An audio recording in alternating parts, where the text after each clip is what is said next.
Please relax. I request each of you to now pause.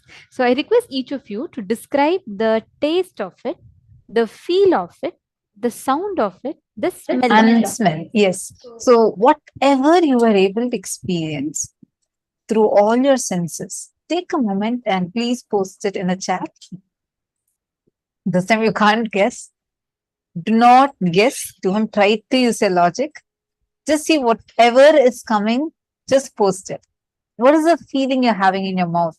What is the smell that you're actually experiencing? Many times, I still remember once when I was doing the power of reading through the third eye, the objects. So we used to have various different ways of manifesting. So to train me, there were like different objects that were kept in front.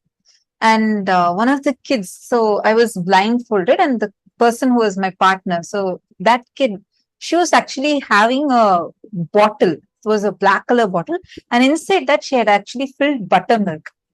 And I'm like, I'm trying to see through my third eye what it is, what it is. I couldn't see anything, but I could so strongly taste curd in my mouth. Like I'm telling curd, curd. She was laughing. She said, "No, tell me the color." I said, "I'm not able to see anything, but I very strongly experienced the taste of the curd."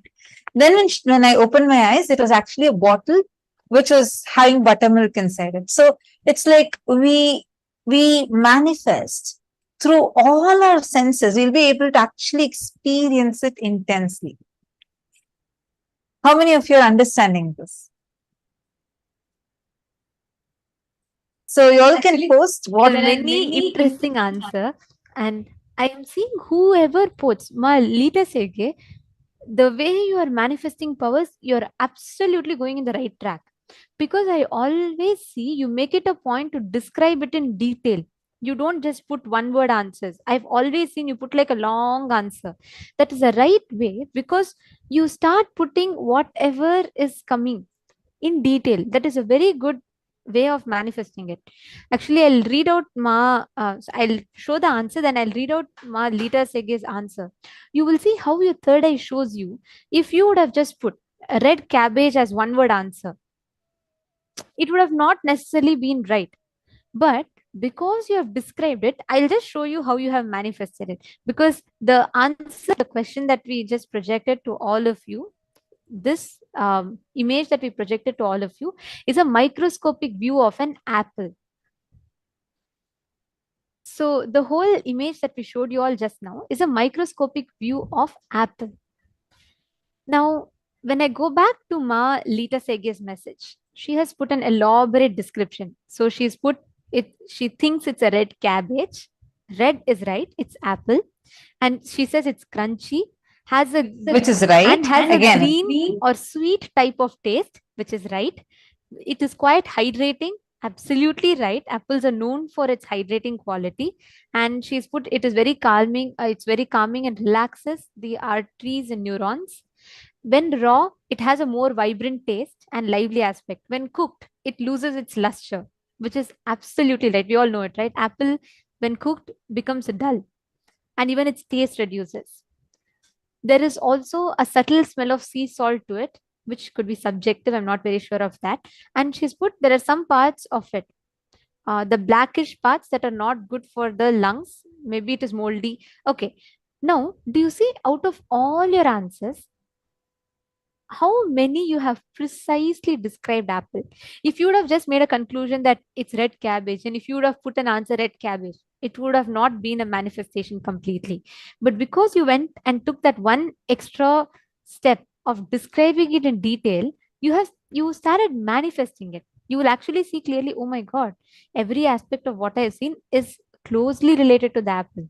In some you have precisely described. I request all of you now, do not focus on trying to be correct. Focus on actually experiencing it.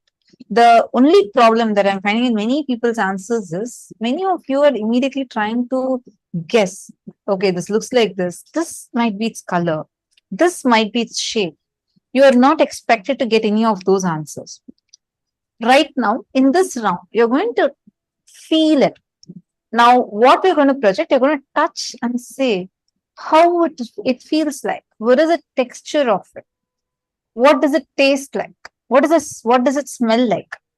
Whatever your senses are experiencing, start typing that. You'll actually start tasting it. How many of you are understanding this?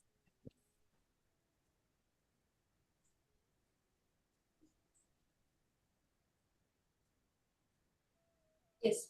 So actually, I want to share my experience how I manifest this power. So when Swamiji was training us to manifest the power of third eye reading, Swamiji showed one video, gave a video to the Gurukul principal, Madhve, a video where kids from different backgrounds, like from different religion and sector, they were reading reading the book using different senses. Like this one kid, she smelled the book and she was able to read. There was one kid who was just touching the book and he was able to read like literally one page of it. And there's one kid who kept the book on the ear, like almost like a cell phone. Like you need to keep, like for you to hear a cell phone, you need to keep in your ear. So she kept the book on her ear and she was able to read. So Swamiji is like, my bars can surely do this, so you can train them on this. So first they tested me. So first, when I closed my eyes, it told, do not limit yourself only whatever Swamiji is showing. It can be anything. So then after that, I told her, okay, ma, let me manifest the power of through touch I read. So basically, I sat on the book and I just kept one of my hand on it and I was able to read it actually. In a page, I was able to read one page fully. And this demonstration I did in front of Swami also in front of many participants, and they were completely, I don't know, they were completely awed because one thing, I was blindfolded. And second thing, I'm feeling the page and I'm reading. So the third eye is not just limited to seeing alone. It can also capture sound. It can also help you to feel things. So it's like there's many things where you can experience, you can actually manifest the power of third eye. Like maybe in the next round also. Do not just limit yourself, okay, let me just smell. Let me touch the image and feel. Swamiji will actually show you. Or let me keep the cell phone on my ear. So let me hear the sound. The third eye uh, will actually reveal the sound to you. It's not just limited to only seeing. It is everything. All your five senses, your third eye can sense it for you. See, one thing is that when you use a particular sense organ, only that part in the brain is being used up. Like for example, when you're seeing something, only the visual cortex of the brain is being awakened, is being used up. But when there's no transmission happening, the visual cortex is just sleeping. But the third eye is not like that. When you do the power through your third, it is not just limited to the visual cortex alone. It awakens many other sectors in your brain. That's why Swamiji says, third eye is all about full brain activation. Either it's no brain activation or full brain activation. So through third eye, the area which captures sound in your brain, that also gets awakened. The visual cortex of brain also gets awakened. The sensory, the touch aspect in your brain also gets awakened. So when you manifest a power of third eye reading, do not limit yourself saying, okay, only Swamiji tells me I'll be able to, only then I'm manifesting. Or Swamiji is showing me something in images, I'm able to manifest something. No, do not limit yourself. What it can be anything. So let's say the first rule, the first thing we do in Gurukul is that when we manifest the power of third eye reading, we are not limited ourselves only to what Swamiji is showing. For some kids, Swamiji will show through sound. They'll be able to hear the word. Like there was one kid whom I was training with. I wrote the word ocean, and I gave it to her. She was saying, I'm feeling I'm in a beach area. I don't know why. I can feel the sound waves. I was like, okay, continue, go forward. And she was saying that I can taste sea water, the salty water I'm able to taste. I was like, okay, fine, continue. Swamiji will reveal more. Just continue in that same oneness. And then within few minutes, she said, I'm able to see ocean. So this power of synesthesia is nothing but you